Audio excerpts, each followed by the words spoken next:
आपका स्वागत है हमारे YouTube channel knowledge point plus पर।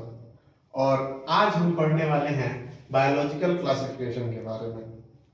तो आज हम डिस्कस करेंगे बायोलॉजिकल क्लासिफिकेशन के बारे में कि यह कितने लोगों ने दिया है और किस किस प्रकार से इसका बदलाव हुआ है, वो भी बहुत ही सरल भाषा में, जिससे आप इसको आसानी से समझ सकें। तो चलिए शुरू करते हैं आज का हमारा टॉपिक बायोलॉजिकल क्लासिफिकेशन। जैसे कि आप देख सकते हैं, हमें पढ़ना है बायोलॉजिकल क्लासिफिकेशन के बारे में। तो सबसे पहला सवाल हमारा होगा कि ये बायोलॉजिकल क्लासिफिकेशन होता क्या है। तो अगर हम इसे डिफाइन करें तो हम किस प्रकार से इसे डिफाइन कर सकते हैं।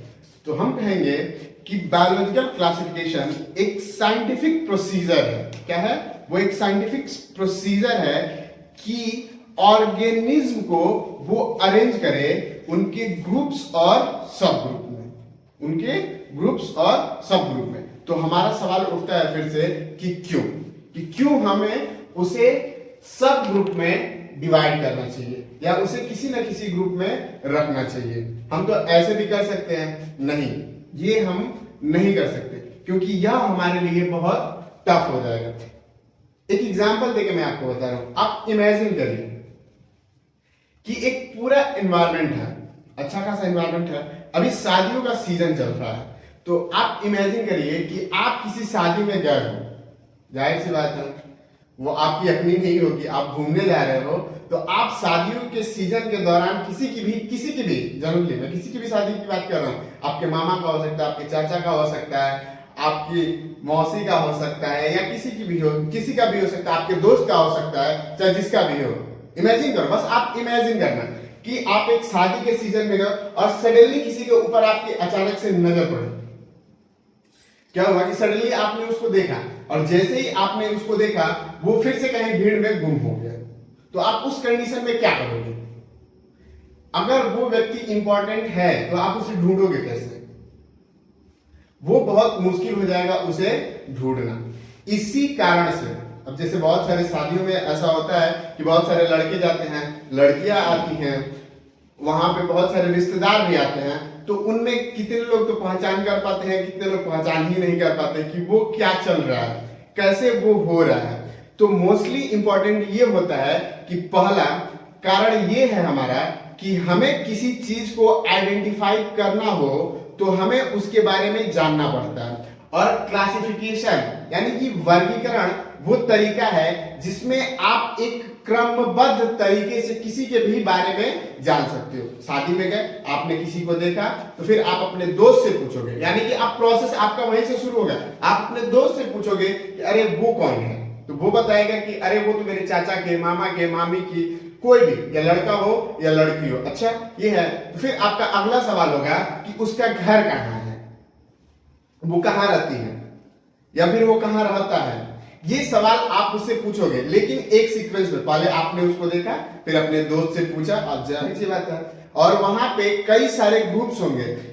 अब देखिए वहां पे कई बार महिलाओं का एक अलग ग्रुप होगा, कई बार पुरुषों का एक अलग ग्रुप होता है, लड़कों का एक अलग ग्रुप होता है, या फिर कुछ लोग चेयर पे बैठे हुए नजर आएंगे, उनका एक अलग ग्रुप होता है। और सबकी अपनी अलग अलग अलग मेजॉरिटी है और अलग अलग तरीके से अलग अलग जगहों पे अलग अलग संवाद कर रहे होते हैं।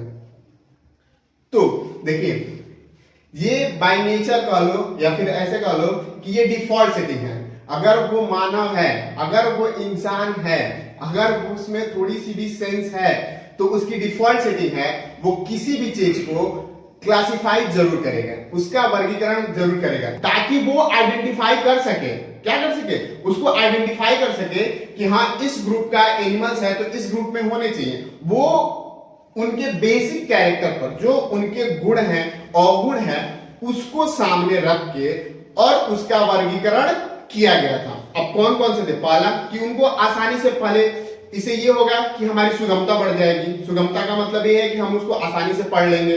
दूसरा कि हम उसकी पहचान कर लेंगे। तीसरा, हमें ये नहीं पता कि कौन कहां मिलेगा, एक शादी के सीजन में कौन कहां कहां से आया, वो एक जगह पे इकट्ठे हुए, लेकिन जब हमें जरूरत पड़ी तो हम नहीं जानते कि वो कहां है वो कहां है। अब जैसे बहुत सारे एग्जांपल हैं, अगर मेरे ही दोस्त हैं तो मैं हूं, अगर वो मेरे साथ आए तो कुछ दोस्त मेरे गाजियाबाद के हैं, कुछ मथुराबाद के हैं, कुछ कानपुर के हैं, कुछ बरेली के हैं, या फिर कुछ लखनऊ के हैं, ऐसे हो सकते हैं। तो सभी लोग एक लोकेलिटी पे नहीं मिल सकते, तो उनके कैरेक्टर, सबका कैरेक्टर एक साथ, आपके अपने फ्रेंड होंगे तो उन सबका भी कैरेक्टर एक समान नहीं होगा बाय डिफॉल्ट सेटिंग, जाहिर सी बात। तो हम इस और इसी बीच में पहला आप ध्यान से सुनिएगा, क्या था कि पहला आपने करा आइडेंटिफाई करा, दूसरा आपको पढ़ने में आसानी रही, तीसरा आपकी लोकेलिटी के बारे में पता चली, और चौथा जो सबसे मोस्ट इंपॉर्टेंट है उनके बीच का रिलेशन। अगर 2 3 4 5 लोग हैं तो सबसे इंपॉर्टेंट होता है रिलेशन का प्रेजेंट होना, चाहे वो किस प्रकार के रिलेशन में हैं,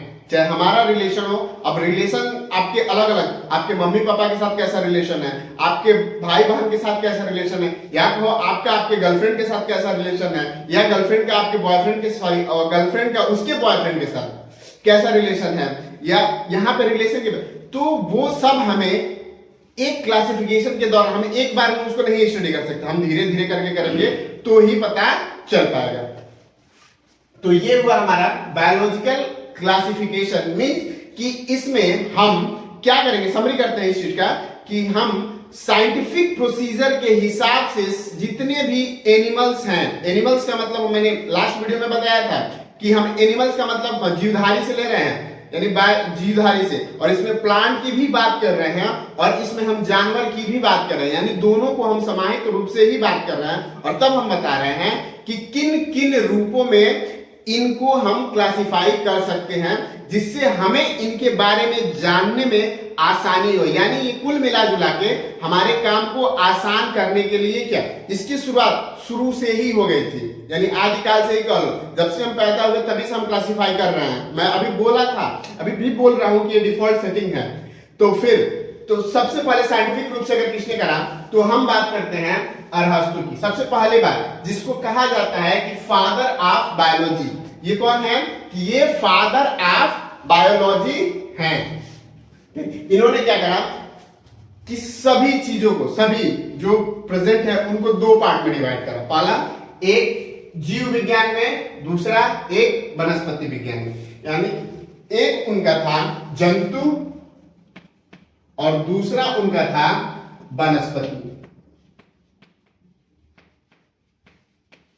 अब इसे भी उन्होंने कई भागों में डिवाइड करा, जीव जंतु विज्ञान को उन्होंने 2 भाग में डाला, यानी ऐसे एनिमल्स के बारे में बात करा जिनमें आरबीसी प्रेजेंट था, और फिर ऐसे एनिमल्स के बारे में बात करा जिनमें आरबीसी एब्सेंट था। जिनमें आरबीसी प्रेजेंट था उसको उन्होंने एनिमा कहा, और जिसमें आरबीसी एब्सेंट था, सॉरी यहां पर लिखने में थोड़ा सा मिस्टेक हो गया, ये विदाउट है, विदाउट आरबीसी, यानी कि जिसमें आरबीसी एब्सेंट है उसको एनीमा कहा, इनिमा और एनिमा, यानी ए का मतलब हो गया एब्सेंट यानी आरबीसी इसमें क्या है। और बॉटनी को उन्होंने जब करा तो वो हर्ब, सर्व और ट्री। अब हर्ब का मतलब ऐसे पौधों के बारे में बात करा जो सालों साल हरे रहते हैं, सालों साल, पूरे के पूरे साल वो क्या रहेंगे, हरे रहेंगे।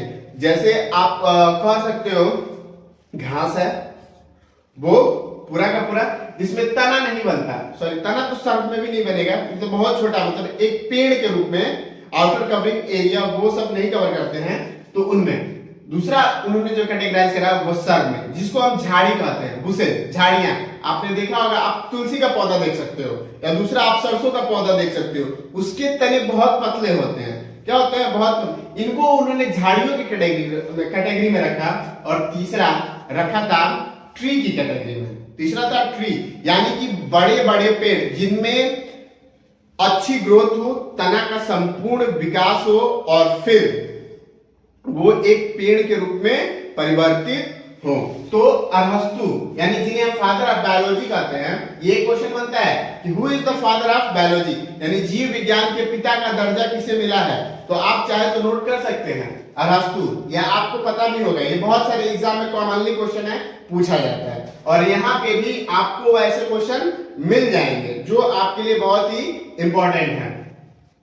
तो हमने बात कर लिया अरस्तु के द्वारा।